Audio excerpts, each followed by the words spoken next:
différents. Vous savez, dans une campagne, il y a différentes clientèles. Les plus jeunes, les aînés, les différents milieux économiques, les intérêts sont différents. Il y a une clientèle qui est d'actualité d'ailleurs présentement, parce que c'est le début de la saison de la chasse et il y a un débat qui était organisé par Aventure Chasse-Pêche entre les différentes formations pour savoir laquelle pouvait le mieux répondre aux aspirations des chasseurs à travers le Québec. Martin Bourget est président d'Aventure Chasse-Pêche. Monsieur Bourget, bonjour. Bonjour, M. Guérin, ça va bien? Oui, d'abord, vous avez invité les 5 principales formations. Il y en a combien qui ont accepté l'invitation? On a eu 2 réponses positives, 2 candidats qui se sont prêtés au jeu de manière en format live, si on veut, pour recevoir des interrogations de la clientèle. Donc, Parti québécois et Parti conservateur. Exactement, exactement. Ce sont les 2 plateformes qui aussi semblaient avoir des choses à nous proposer. Tu sais, les principales questions qu'on envoyait dans 2 grands axes, c'était beaucoup axé vers la faune, les préoccupations fauniques. Donc, les plans de gestion et l'accessibilité au milieu faunique. Puis, vous l'aurez deviné avec tous les débats que ces temps-ci, mais la considération de l'État envers les propriétaires légitimes d'armes à feu dans leur définition propre. Mais ça, c'est pas, les armes à feu, c'est pas davantage de compétences fédérales, ça?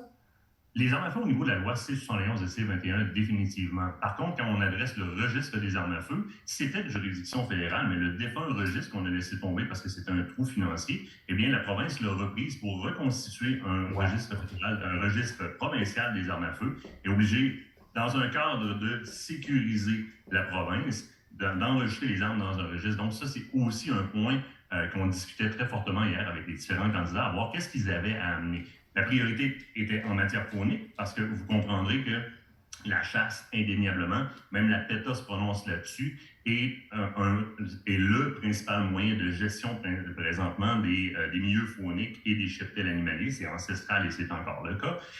Donc, le droit à la chasse, qui est vu comme un privilège, malheureusement, aujourd'hui, sociétairement, mais qui est une nécessité, accède à des plans de gestion au niveau fédéral. On ne va pas chasser comme n'importe comment, n'importe quel animal. La chasse se fait dans un cadre de gestion avec des inventaires aériens, avec des études scientifiques. C'est pas mon opinion, l'opinion des autres chasseurs, c'est très, très, très scientifique et essentiel. Mais ces plans de gestion-là, on les interroge et on les appelle. On veut un resserrement dans les plans de gestion pour s'assurer de la pérennité de nos cheptels animaliers. Prenez par exemple l'orignal présentement. L'orignal, dans certaines zones, comme la zone 27, c'est, si vous voulez, mettons, Saint-Anne-de-la-Pérade, aller jusqu'à Baie-Saint-Paul et le lac Kenogami, est problématique au niveau de son cheptel, donc en diminution drastique. Et il y a plein de variables. La chasse, les activités fauniques, les activités forestières, les motoneiges, etc. Alors, on constitue, nous autres, des conseils, comme le comité présentement, dans lequel on propose au gouvernement de changer la méthode, le plan de gestion, de permettre moins d'abattage, entre autres, dans la femelle, dans le veau, dans certains secteurs, dans certaines périodes, pour mieux gérer ce cheptel-là et en assurer la pérennité. Présentement, on est aux prises avec un report du plan de gestion en 2024. On se dit non, la condition de l'orignal, notre roi des forêts, est problématique présentement.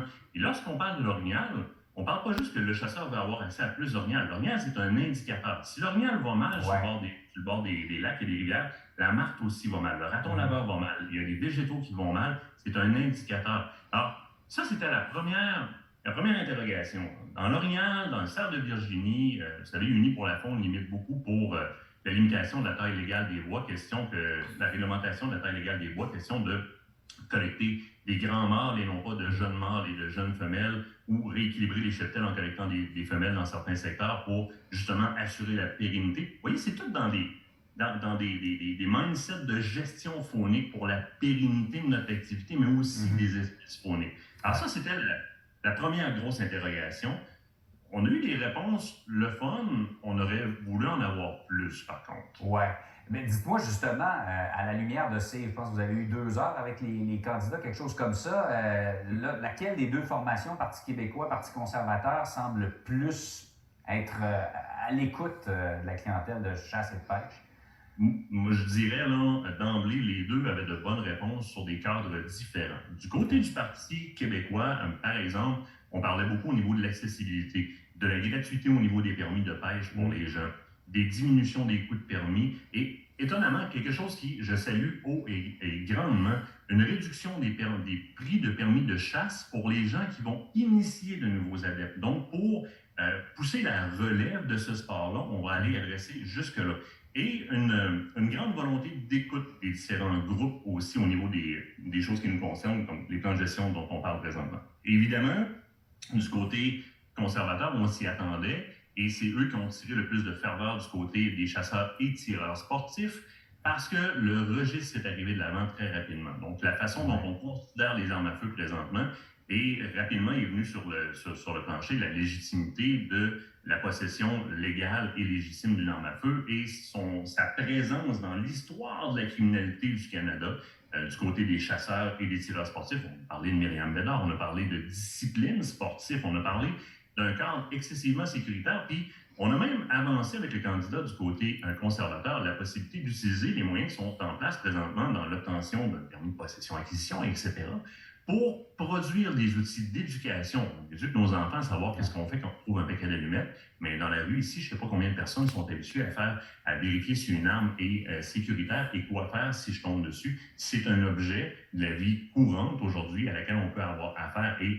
l'enseignement, l'éducation sur le danger et quoi faire qu'on propose dans cette plateforme-là, issue des plateformes de formation actuelles. Vous savez, présentement, on a une très bonne plateforme de formation au niveau de l'obtention d'un permis.